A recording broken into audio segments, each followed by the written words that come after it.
The light public housing scheme launches its second phase, offering over 5,000 units spread across 4 projects in the city. Experts and lawmakers suggest the government should consolidate overlapping funds to better manage financial resources.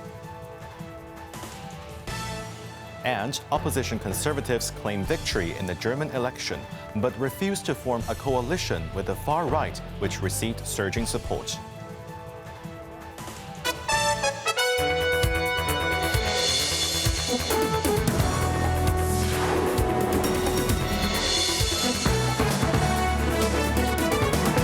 Good evening. You're watching Cable News. I'm Jeremy Zhu.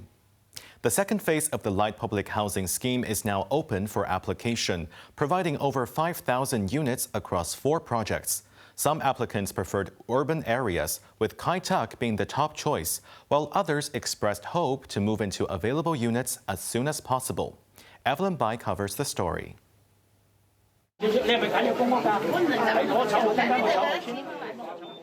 Hong Kongers lined up to submit their applications at the Housing Authority's office in Lok Fu.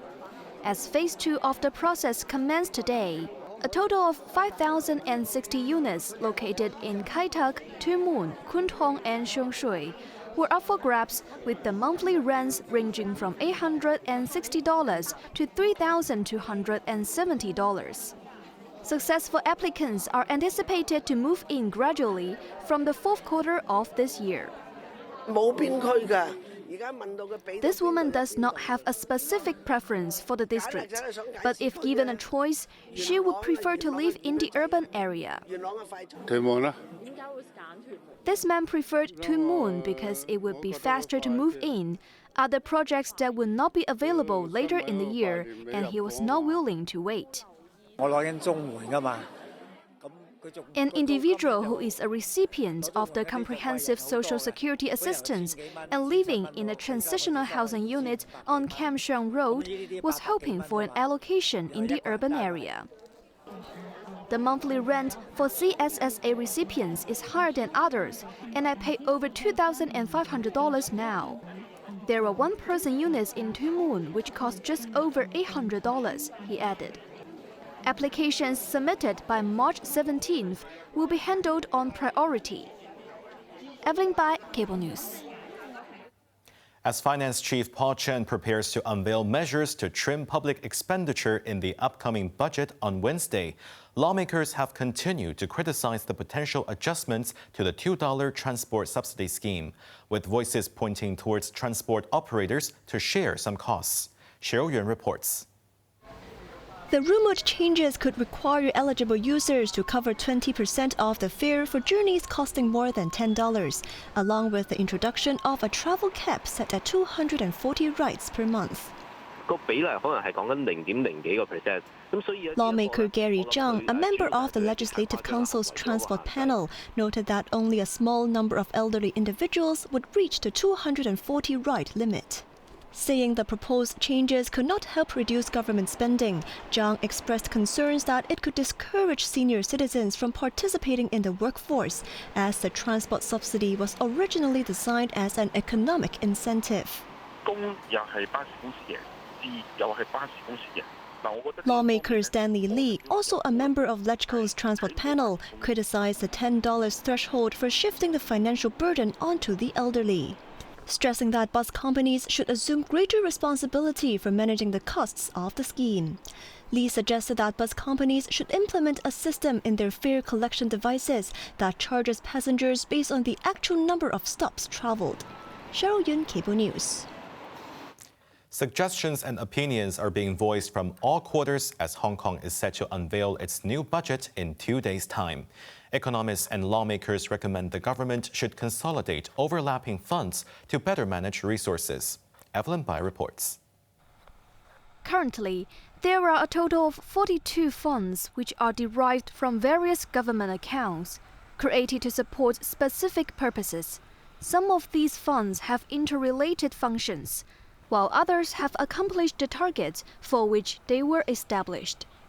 Notably, the Trust Fund in support of reconstruction in the Sichuan earthquake-stricken areas, formed in 2008, it is still on the government's funding list, even though reconstruction in earthquake-stricken areas was completed 9 years ago. There are still over $71 million remaining in the fund as of March last year. Meanwhile, the Sir David Trench Fund for Recreation, established in 1970, has 6 sub-funds, with half of them reporting zero expenditure in the last fiscal year. Among them is the Arts Development Fund, while the Arts and Sports Development Fund continue to allocate resources. Election Committee lawmaker Andrew Lam said the government should proactively identify underutilized funds and merge overlapping functions for better resource management. Economist Simon Lee suggested the government establish a central database to enhance fund management and transparency. Discovering funds that can assist people is positive and could raise awareness about underutilized resources, Lee added. Evelyn Bai, Cable News. The Hospital Authority's Poison Control Center logged a record high of over 5,000 poisoning reports or consultations last year. Over 130 cases were linked to patients seeking medical help at public hospitals after consuming space oil, with the youngest being just 11 years old. Cheryl Yuan reports. The Poison Control Center noted that cases related to space oil, which primarily contains the anesthetic etomidate, predominantly involved young individuals, with a quarter of them being minors. The now banned substance also claimed 3 lives. The center warned of fatal consequences from misusing the drug, emphasizing the risk of irreversible harm such as hormonal imbalances. Besides drug-related incidents, there were 15 cases of poisoning from non-native pet snakes, with 6 cases being severe. The center stressed the danger of buying venomous snakes from unknown sources, as anti-venoms for snake bites may not be readily available in Hong Kong. Meanwhile, the center also reported 10 cases of botulism resulting from botulinum toxin injections, with 8 patients receiving the jabs in the mainland and the remaining 2 in Hong Kong and Thailand. Jae-man Lee, the center's medical director, attributed the spike in overall poisoning cases to changes in consumption patterns, notably the rise of online shopping. He advised the public against purchasing items, especially drugs and exotic pets, from unfamiliar online sources. Cheryl Yun, Cable News. The Transport Department has issued new guidelines for children traveling in private cars. Starting from November the 1st, drivers are required to use appropriate child restraint systems in private vehicles or face fines of up to $2,000. The amendment of the Road Traffic Regulation, which was approved by the Legislative Council, aims to significantly reduce the risk of death or serious injury to young passengers. Children aged 8 years and below, or those with a body height of less than 1.35 meters, must use a restraint system. This applies to both front and rear seats.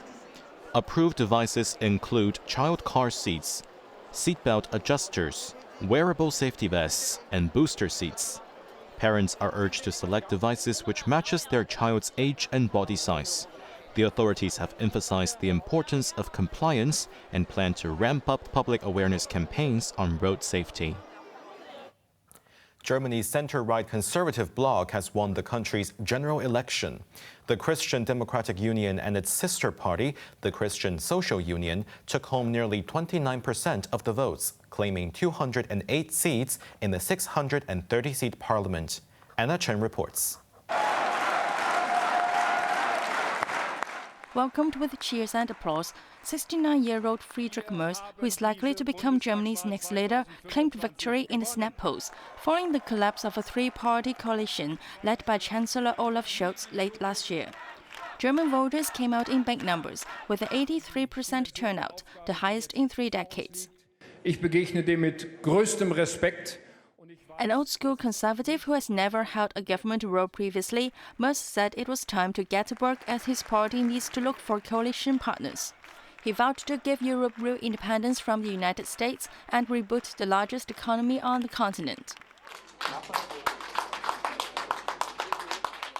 The far-right Alternative for Germany, AfD, swung a surprise, securing about 21% of the vote. It marked the strongest showing for any right-wing party since the Second World War. And even though party leader Alice Weidel said they are ready to be a part of the government, the AfD are likely to be welcomed in a new coalition due to their anti-migrant ideology. Incumbent Chancellor Olaf Scholz considered defeat after his center-left Social Democratic Party suffered their worst-ever result, getting 16% of the votes. But they could still be in a government by offering crucial support, which Merz needs to claim majority. Merz has an enormous task ahead, but he will need allies to take Germany forward, and another potential coalition seems to be the most likely option. Anna Chan, Cable News. Pope Francis remains in critical condition with blood tests showing mild signs of kidney failure, which is currently under control, the Vatican said. Crowds gathered around the statue of the late Pope John Paul II outside the Gemelli Hospital in Rome, where Francis has been undergoing treatment for the last 10 days. The 88-year-old pontiff was admitted after having breathing difficulties, and despite battling pneumonia in both his lungs, has not shown further respiratory complications. Francis continues to receive oxygen and took part in the Holy Mass yesterday from the apartment set up on the 10th floor of the hospital. The Vatican stated that the Pope was vigilant and well-oriented. Marking the third anniversary since Russia invaded Ukraine, President Volodymyr Zelensky hailed the absolute heroism of the Ukrainian people. Many world leaders gathered in Kyiv to show solidarity amid a recent policy shift by the United States. Anna Chen has the story. Zelensky posted this video on social media today, on the third anniversary of Moscow's full-scale invasion of Ukraine, thanking everyone who defends and supports his country. Canadian Prime Minister Justin Trudeau, his Spanish counterpart Pedro Sanchez were among the dozen other world leaders who are committed to the sovereignty of Ukraine. With Europe feeling more isolated from the US after being kept out of the peace negotiations, Ursula von der Leyen, President of the European Commission, showed that the continent was not giving up on Ukraine. Yesterday, Zelensky said he was willing to resign in exchange for peace or NATO membership for Ukraine. He added that Kyiv would not bow to pressure from Washington to hand over $500 billion worth of mineral resources as payment for military support. Washington's discussions with the Kremlin to stop the conflict have not yielded any results so far, and as the war enters its fourth year, a long-term peace in Eastern Europe seems a remote possibility. Anna Chen, Cable News.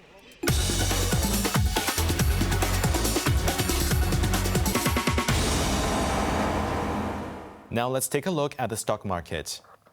The Hang Seng Index was down 136 points. Top active stocks of the day. Tencent was down $19.80. Alibaba was down $2.80. Meituan was up $3.60. And Ping An was up 80 cents. Foreign exchange against the Hong Kong dollar, euro 8.14, Japanese yen 51.93. Onto the weather now. Becoming cloudy tonight, cool tomorrow morning with a minimum temperature of about 15 degrees. The maximum temperature during the day will be around 18 degrees. Temperatures will rise progressively in the latter part of this week. That's our news tonight. I'm Jeremy Zhu. Thank you for watching and good night.